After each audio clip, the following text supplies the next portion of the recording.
Olá todo mundo, mais uma vez espero que todos estejam aí tranquilos para a nossa finalização, finalmente, né, do curso. Estamos partindo aí para os nossos últimos encontros e hoje a gente vai falar um pouquinho dos desenvolvimentos que surgiram ou que podem ser levantados, melhor colocando assim, a partir da contribuição do Milton Friedman, que foi analisada nos últimos dois vídeos, né? Então, a proposta metodológica do Friedman, ela tinha algumas características interessantes e que, no entanto, como a gente já mencionou, geraram muitos e muitos debates nesse texto que é, por muitos, considerado o mais importante de metodologia da economia do século XX, né? Entre essas questões que nós falamos aqui, que são passíveis assim, de discussão, está o fato de, na seção 2 do texto, né, quando o Friedman coloca o que ele entende como economia positiva, uma versão, né, que dá conta da metodologia enquanto uma ciência que tem que ser desenvolvida de uma forma pragmática, ou seja, em outras palavras, útil. Né? Quer dizer, a teoria ela tem que, mais do que buscar simplesmente a explicação verdadeira dos fenômenos, entender basicamente que a função dela primordial é a utilidade. Ela tem que, portanto, ser capaz de resolver o problema relevante a que ela se propõe resolver. Né? Esse é o ponto aí do Milton Friedman, segundo a gente olhe para o texto pela seção 2. Né? Ao passo que quando a gente olha na seção 3, né, que é aquela seção em que ele se pergunta se os pressupostos que estão atrás das hipóteses que a gente usa precisam ser realistas, né? E ele responde que não precisam ser realistas. Na verdade, é bom que eles sejam irrealistas, como a gente viu. Se é verdade isso, o Friedman aí abre para a gente entender a proposta dele como uma proposta que a gente chama de instrumentalista de metodologia. Ou seja, a ciência não busca exatamente a verdade, ela quer ser útil, evidentemente, mas basicamente a teoria serve para a gente fazer boas previsões. Ela é um instrumento, e por isso a gente chama instrumentalismo, para que a gente possa fazer previsões. E nesse caso aí, a própria versão dela de que a gente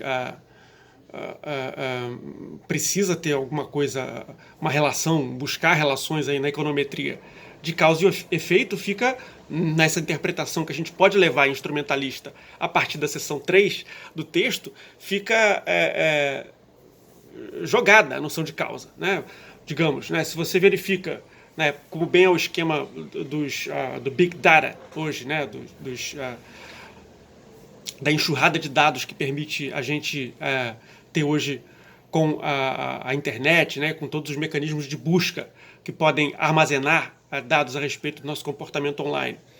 A gente pode descobrir, por exemplo, que determinado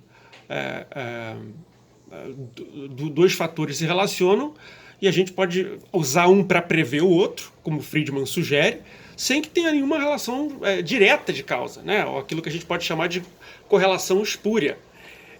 Eu não sei se eu já coloquei para vocês no nosso grupo exemplos de correlação espúria, mas eu vou de uma maneira recolocar para mostrar que tem várias coisas, né? Por exemplo, consumo. Estou chutando aqui um exemplo possível, né? O número de suicídios que você tem por armas de fogo com o número de vezes que um determinado ator aparece em filmes de sucesso, né? Então são duas coisas que em princípio não tem nada a ver, mas no entanto podem ter uma correlação grande. E eu posso usar uma para prever a outra, embora as duas não tenham nenhuma correlação direta. Né? E segundo a gente pode ler dessa seção 3 do Friedman, é possível que a gente olhe a teoria dessa forma instrumentalista, um puro instrumento. E aí a gente pode usar as hipóteses como aquelas que ele mostra, né? Talvez a mais chocante seja a das folhas da árvore, né? Que a gente pressupõe que podem deliberadamente maximizar a quantidade de sol que elas recebem, na sua posição na árvore, dada a quantidade de sol, Esse é o exemplo onde a gente sabe que a coisa é mais falsa possível, né? Quer dizer, você não explica, de fato, nenhum mecanismo causal que explique a posição das folhas nas árvores, mas adota uma hipótese com pressupostos completamente irrealistas, mas que, no entanto, faz uma previsão boa. Então essa é uma segunda interpretação, além da interpretação mais pragmática, né, de que a teoria tem que ser relevante e útil. Uma terceira interpretação, e eu estou colocando isso basicamente para vocês terem uma noção de quanto o texto do Friedman foi alvo de discussões na segunda metade do século XX, até no comecinho desse século também. Agora está um pouco por baixo, mas continua sendo um texto importante. Se a gente olha, por exemplo, as discussões que a gente teve no Brasil recentemente, que estão publicadas no livro, aí, na última sessão do livro do Marcos Lisboa e Samuel Pessoa, vai ter uma discussão metodológica em que essa visão aí aparece. Uma visão parecida, ou pelo menos assemelhada àquela que o Friedman defende, né? Isso na parte do Marcos Lisboa e do Samuel Pessoa. Portanto, é uma coisa importante até hoje. Então, a terceira interpretação possível é a interpretação que está na seção 5 do texto, que é uma interpretação onde o Friedman admite que as teorias e os pressupostos, na verdade, os pressupostos são irrealistas, mas a teoria busca, na verdade, generalizações sobre a realidade, né? E ele dá o exemplo das teorias do mercado, né, que começa com Marshall, a ideia de competição perfeita, e depois a ideia de competição monopolística, concorrência monopolística, do Chamberlain, da John Robinson, que a gente já mencionou aqui quando estudamos o capítulo 14 do Roger Backhouse. E aí ele pressupõe que não, de fato, a gente está tentando achar, ou pegar parte da realidade. Então a gente tem uma teoria, uma proposta metodológica que envolve teorias realistas nesse caso, né? As teorias realmente buscariam essa generalização e, na medida que elas não conseguem explicando fatos do mundo real, a gente vai jogando-as fora, né? Quer dizer, se a teoria falha em conseguir ser útil para resolver certos problemas, a gente vai jogando a teoria fora. E é isso que o Friedman está vendo em 1953 acontecer com as teorias dos tipos de mercado, né? Do Chamberlain e da John Robinson, né? Elas não conseguem fazer a ponte aí entre o comportamento individual e o equilíbrio geral.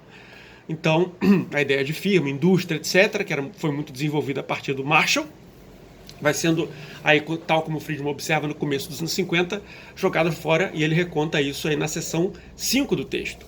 Então, dessas três interpretações possíveis, né, a gente percebe, e o que a gente quer saber para o que nos interessa, que vem sendo discutido desde o nosso primeiro encontro, é justamente se essa seção 5 corrobora, é corroborada pela prática dos economistas. Ou seja, se de fato a gente partindo, como o Friedman coloca, né, quer dizer, só para a gente ter uma noção, se a gente parte de contextos específicos, de problemas relevantes num contexto específico, se a gente de fato consegue se aproximar de algo como uma generalização, ou seja, que a teoria realmente vai chegando próxima da realidade de forma a dar conta aquele problema inicial do nosso curso, que é o problema da especificidade histórica, né? Que uma versão possível é justamente a gente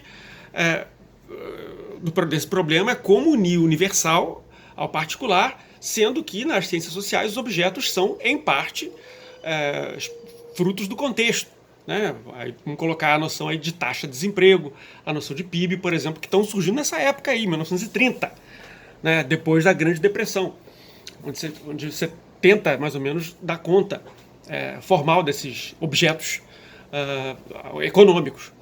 Então, a pergunta que a gente faz aqui é a seguinte, quer dizer, dessas três interpretações do Friedman, será possível a gente dizer que, na medida que a gente caminha na história, de fato, a partir de problemas concretos que são relevantes num determinado contexto, a gente pode generalizá-los, universalizá-los para uma teoria de fato universal ou não?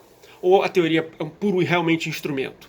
Ou ela é basicamente uma resolvedora de problemas que são relevantes para aquele contexto, e aí a gente deixa a verdade em segundo plano? Então com base nessa problemática, que na verdade é a problemática que a gente vem lidando desde o nosso primeiro encontro, que a gente vai passar hoje, vai falar um pouquinho do Thomas Kuhn e do in re lacatus. E aí a gente, curiosamente, como a gente está colocando desde dos nossos últimos 2 vídeos, esse problema da especificidade histórica das ciências sociais, né, vai sendo jogado para escanteio na medida em que as próprias circunstâncias sociais e políticas da Alemanha, né, a ascensão do nazismo, do fascismo, vão relegando a escola histórica a segundo plano também, ela vai desaparecendo aos poucos, e aí toda essa problemática que tinha sido levantada vai sendo também ao mesmo tempo jogada para escanteio. E é o que a gente analisou aí na seção 6 do livro, do texto do Milton Friedman, justamente como se ele perguntasse essas questões todas, né? A gente colocou aqui, eu não vou repetir, mas é como se ele perguntasse como é que a gente faz para unir justamente uma teoria que almeja essa universalidade com contextos específicos, né? São 3 pontos ali que eu não vou repetir, como eu falei, mas que apontam nessa direção. Então, para nós aqui, vai ser essa a questão, né? Quer dizer, pegando os pontos específicos do Friedman, né? Quando ele comenta que o processo de coleta de dados das ciências sociais e que o processo de interpretação desses dados ele é parte de um determinado contexto específico, né? Como é que a gente garante que a partir dessa coleta, dessa interpretação, a gente vai obter conceitos que são, na medida que vai avançando o conhecimento, que são universais, né? O Friedman diz que isso depende, de alguma maneira, do conhecimento do pesquisador. Mas o conhecimento do pesquisador é localizado, não é? Ele está tratando de um problema específico. Né? No finalzinho do texto, as últimas linhas do texto são dedicadas a mostrar como que o conhecimento e a construção de hipóteses na ciência econômica depende da inspiração, da intuição, da invenção do pesquisador. Quer dizer, algo que é uma coisa muito específica, né? E na seção 4, né? na primeira seção 4.A, né? do texto do Friedman, ele vai colocar ali mais uma vez, né? Que a importância das hipóteses, já que elas não têm pressupostos realistas, mas irrealistas, né? A importância de ter a importância e o papel dos pressupostos, né? Principalmente o papel deles, é justamente fazer as abstrações que são relevantes e também achar as regras para fazer corresponder os fatos do mundo real com as abstrações teóricas que a gente faz. Né? E aí o Friedman sugere lá pelas tantas que a gente precisa de uma atmosfera científica correta, e ele coloca correta ali entre aspas. Né? O que quer dizer? Quer dizer, para nós, o que interessa desde o nosso primeiro encontro? Isso que ele está falando, né, de atmosfera científica correta, que é específica de um local e de um lugar e de uma época, pode ser expandida para a gente realmente achar teorias universais? Esse é o ponto que a gente vai começar a analisar no trabalho, como a gente já falou aqui, do Thomas Samuel Kuhn, com seu livro de 1962, a estrutura das revoluções científicas, e como a gente já falou aqui, devido a essas circunstâncias históricas, a escola histórica alemã sai de cena, esse problema na própria economia, como o Friedman vai mostrar, é jogado para escanteio. Isso vai ser discutido aí entre filósofos da ciência, né, como o Kuhn é. O Kuhn é um físico, na verdade, que se mete a estudar a história da ciência. E aí ele tenta mostrar como que acontece, de fato, o desenvolvimento científico das teorias e tudo mais, né? E aí, para nós, o que interessa, né? Quer dizer, já que essa questão saiu do campo aí da discussão das ciências sociais, que é o que aconteceu com o Friedman, né? Basicamente, a gente está vendo que com a migração do centro de produção de pensamento econômico da Europa, né, da Alemanha, da França, da Inglaterra para os Estados Unidos, a gente ganha essa especificidade norte-americana do pensamento econômico, que vai deixando essas questões para o lado, e elas vão ser retomadas no campo da filosofia da ciência, né, nos anos 60, como a gente está falando aqui, o Thomas Kuhn. E Thomas Kuhn quer descobrir justamente se na história, se à medida que o tempo avança na história, a gente garante ou como evoluem as teorias, né? De fato, se elas saem de contextos específicos para realmente umas teorias que buscam ou que chegam próximo da universalidade, né? Então a gente vai rapidamente aqui falar um pouco do Thomas Kuhn e depois da crítica que o Henri Lakatos faz à metodologia do Kuhn. E vamos tratar só desses dois autores aqui, porque como a gente prometeu que o nosso curso iria mais ou menos até 1870, 1960, esses 90 anos, a gente não pode ir depois para a questão da retórica, para a questão do realismo, né? Isso tudo começa a partir dos anos 70, dos anos 80, a retórica, no caso, né? As discussões do realismo na ciência ganham impulso a partir dos anos 70, mais uma vez, e a gente mas não vai tratar disso na economia, né? Porque isso já acontece depois do nosso escopo de espaço e tempo que a gente delimitou para o nosso curso, né, que foram esses mais ou menos 90 anos, né, entre a Europa Ocidental e os Estados Unidos, como a gente está vendo. Então, em que consiste a estrutura das revoluções científicas? O livro de 1962 do Thomas Kuhn. Ele quer mostrar, e aí ele investiga a história, para ver como acontece a evolução da ciência. E aí a abordagem dele justamente começa desse ponto onde a gente falou, onde a gente pega esses pedacinhos do Friedman, onde ele fala de atmosfera científica correta, onde ele fala da habilidade ou do conhecimento do pesquisador para lidar com a coleta e interpretação de dados. Quer dizer, como é que a gente garante, como é feita essa coleta e interpretação de dados em diferentes contextos? Como a própria ideia de correto, né, quando a gente fala de atmosfera científica correta, muda com o tempo. Esse é o ponto que a gente quer analisar aí com o que sai do Friedman, né, e aí é por isso que eu falei, né, a gente não é que o Friedman tenha influenciado o Kuhn, mas é que esses pedaços do texto do Friedman são, de alguma maneira, esclarecidos pelo Thomas Kuhn e nos interessam, enquanto pessoas, né, enquanto estudantes, que querem descobrir se dá para a gente chegar a essa verdade que a gente está almejando a partir dos contextos individuais em que a ciência é feita, principalmente no caso das ciências sociais, né, onde o Friedman vai admitir que, como a gente não tem experimentos controlados e como a sociedade, os próprios objetos sociais mudam no tempo, vai ser muito mais complicado fazer essa ideia, né? E aí um processo lento de evolução das teorias, etc., que jamais está garantido, segundo o próprio Friedman coloca, né? Então, o que o Kuhn, né, acrescenta a esses pontos, né, essas pepitas aí que a gente pode tirar do texto do Milton Friedman? Então, o que o Kuhn observa é que a ciência, segundo colocando aqui de uma maneira muito resumida, o argumento que a gente que é útil para nós do livro de 62 dele, é a ideia de que a ciência evolui através da constituição, na verdade, de comunidades de pesquisa científica, né? Quer dizer, são a partir de grupos de pesquisadores que estão buscando, de alguma maneira, chegar à verdade, chegar a descobrir determinados fenômenos que acontecem no mundo, no universo, né? E, segundo o Friedman coloca, esse processo se dá através da constituição lenta, na verdade, de uma comunidade de pesquisa que forma aí um certo vocabulário comum, que tem certos princípios de conduta comum, que tem certas crenças comuns, que procedem de determinada maneira, e aí formam o que o Kuhn chama de um pré-paradigma. Pré-paradigma é justamente a formação dessa comunidade que vai aos poucos aí juntando uma espécie de vocabulário, procedimentos, valores, que vão se consolidando, né, no tempo, e quando esses valores se consolidam, eles formam aquilo que o Kuhn chama de paradigma, né? E esse paradigma, eles são... os paradigmas são constituídos justamente, uma vez que eles estão estabelecidos, né, por aquilo que o Friedman chama de... Friedman, desculpa, apaga tudo.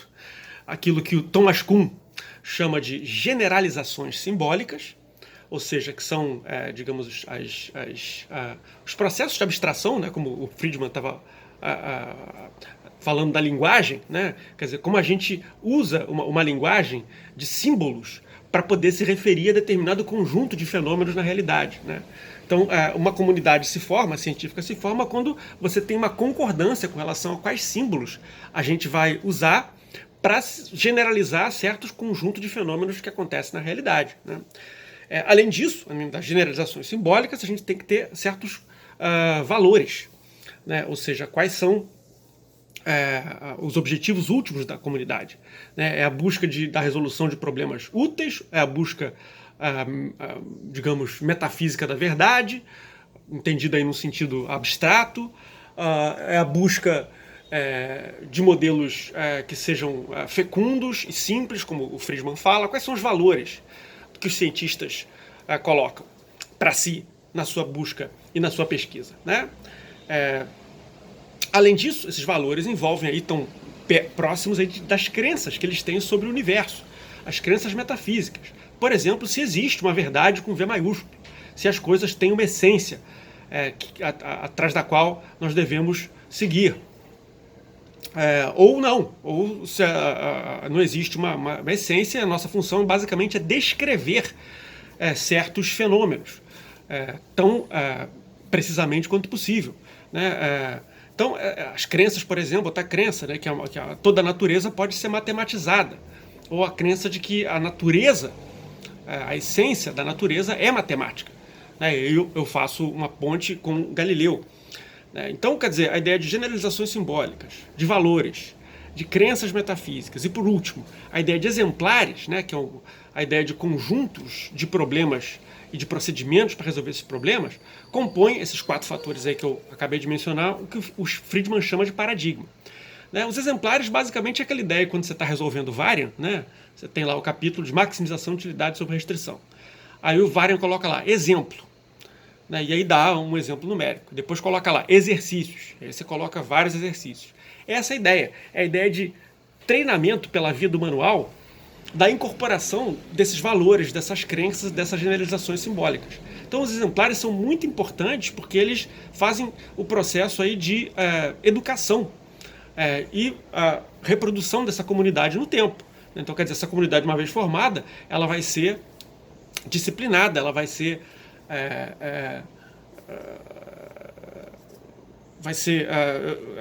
mantida no tempo pela educação e a transmissão desses exemplares no tempo, né? O que o Thomas Kuhn observou é que, com o tempo, o que acontece é que esse conjunto aí de exemplares que resolve certo conjunto de problemas, então quer dizer, a ideia de que o paradigma comporta a ideia de resolução de certo tipo de problema, acontece os paradigmas que estão estabelecidos enfrentarem anomalias, ou seja, certos fatores, certas características dos paradigmas não são explicadas aí, nem pelas generalizações simbólicas, vão contra os valores e as crenças metafísicas, e os exemplares não conseguem dar conta, né? Você tem uma ou duas anomalias, não tem problema, né? A gente sempre tem exceções às regras. A questão toda é o que acontece quando essas anomalias vão se somando com o tempo, né? E aí, a soma numérica dessas anomalias, como por exemplo, no caso da economia, a gente pode entender aí a revolução keynesiana dos anos 30, né? Quer dizer, a ideia de ciclos, de desemprego involuntário, permanente, gritante, durante vários anos seguidos, vai de encontro à ideia de que o Estado tem uma função acessória na economia, ou de que a função dele é basicamente garantir os direitos de propriedade, ou aquelas propostas, ali como a gente já viu aqui do Marshall, de fazer alguma ajuda em saúde, em educação, etc. Talvez o Estado tenha uma função maior do que essa. E é essa a proposta da revolução keynesiana, que a gente pode chamar assim, e é justamente assim que o Friedman, desculpa, estou confundido, que o Kuhn vai chamar o que está acontecendo aí nesse período, que são um processo revolucionário, né? Então a soma dessas anomalias cinde essa comunidade de pesquisa em duas, né, que a gente pode chamar assim de jovem guarda e a velha guarda, né? A velha guarda vai se manter presa àqueles velhos modos de pensar, as velhas generalizações simbólicas, valores, crenças metafísicas, exemplares. E a nova comunidade, né, a jovem guarda, vamos colocar assim, vai adotar aí novas generalizações simbólicas, novos valores, novas crenças metafísicas, novos exemplares. E aí vai tentar dar conta desse problema, que é basicamente o que o Keynes está colocando, por exemplo, com a ideia de incerteza forte, com a ideia de animal spirits, com a ideia de preferência pela liquidez. todos esses conceitos que não existiam na teoria anterior vão passar a fazer parte da teoria econômica keynesiana para dar conta de um fenômeno que não era respondido pelos métodos tradicionais e de uma teoria neoclássica que era eminentemente muito mais próxima de uma visão onde o Estado tinha um papel mais reativo e obedecia aqueles princípios do Adam Smith, né, como a gente já sabe lá desde PEC 1, né, o sistema de justiça, segurança interna e externa, obras públicas e alguma educação, né, mais ou menos essas seriam as funções básicas do Estado liberal, tal como a gente entende desde Smith. O Keynes basicamente coloca, não, se há incerteza forte, animal spirits, preferência pela liquidez, nada me garante que eu precise desse tipo de Estado apenas, né? Eu preciso de mais, eu preciso de um Estado que faça políticas fiscais e monetárias proativas para dar conta desse fenômeno que é o desemprego involuntário que não era computado na teoria antiga. Então, basicamente, essa é a ideia do que acontece quando a comunidade se cinde numa velha guarda e numa jovem guarda, né? E aí, a grande questão para nós é saber se realmente a jovem guarda faz um conhecimento que como, dando sequência, o exemplo que a gente pega do John Maynard Keynes e da teoria geral, se é uma teoria que é mais geral, né? Como o título do livro dele coloca, Teoria Geral do Juro, Emprego e Moeda, como a gente sabe, né? O livro de 36. É mais geral ou não? Né? O que o Kuhn deixa para a gente de uma maneira um pouco assustadora é que a gente não tem como garantir que isso de fato aconteça.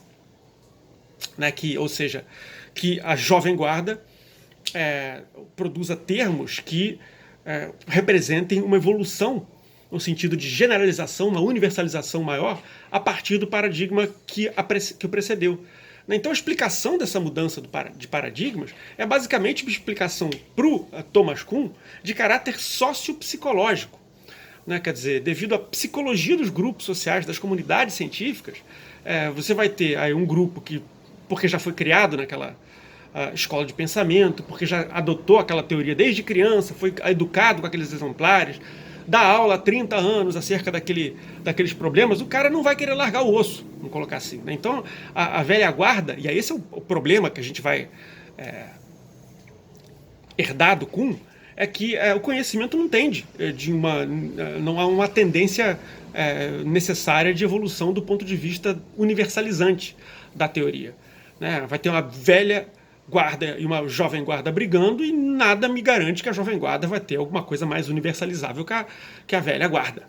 Né? E é esse o ponto aí, digamos, mais polêmico da explicação do Kuhn sobre a revolução científica.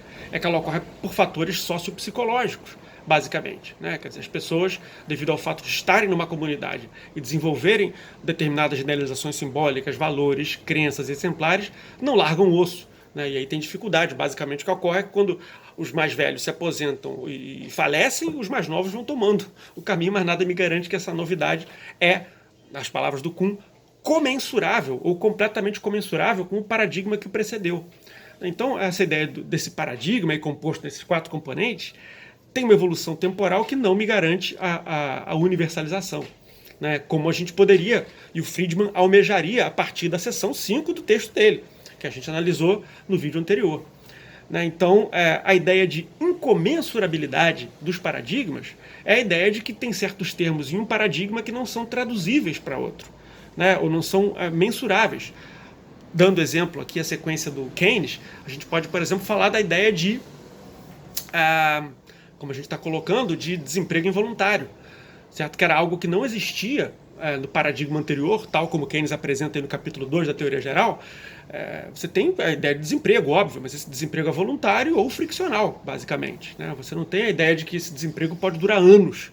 Você pode durar algum tempo. Né? Evidentemente, ninguém é maluco de dizer que a economia real vai ficar sempre em equilíbrio. Então, a economia real, de fato, tem crises, mas a ideia de que a gente permanece anos, ou talvez até décadas, em crise é algo que o paradigma anterior a Keynes não explicava. Então, a ideia de desemprego involuntário, que uma economia pode permanecer em equilíbrio, em desemprego involuntário, durante um longo período de tempo, sem nenhuma tendência própria a voltar para o equilíbrio de pleno emprego, é algo que a teoria anterior não explicava e que não tem exatamente um termo traduzível para a teoria nova que o Keynes propunha, né? Então, esse é o nosso ponto, né? A gente vamos terminar aqui mais ou menos, que a gente já bateu nos nossos 30 minutos que a gente usa para gravar os vídeos, nessa ideia de incomensurabilidade dos paradigmas, né? Que é a ideia de que nem todos os termos de um paradigma novo são traduzíveis nos termos antigos, de forma que a gente não tem como garantir, embora o Thomas Kuhn aceite, né, e acredite que na verdade a ciência evolui, o fato é que a experiência e o estudo histórico dele tentaram mostrar que não há como garantir que de fato todos os termos de um paradigma sejam traduzíveis na linguagem do outro, de forma que a gente garanta que o paradigma novo englobe o paradigma antigo e seja, desta maneira, mais universalizável. Quer dizer, ele explica tudo que estava no paradigma velho e uma coisa a mais, né? Não é isso que acontece, que o Thomas Kuhn está sugerindo. O que acontece é que a gente tem, muitas vezes, a ideia de que a gente guarda certos termos que não tem tradução, né? Então, ou seja, não tem como a gente saber se de fato teve uma evolução ou não, né? Porque para saber isso a gente teria que ter uma tradução exata para ver em que medida o paradigma novo explica e é mais universal que o paradigma antigo, né? Bom, basicamente é isso. No nosso próximo vídeo a gente segue então explicando o Enrilacatus e a ideia de metodologia dos programas de pesquisa científica. Tchau, tchau, gente.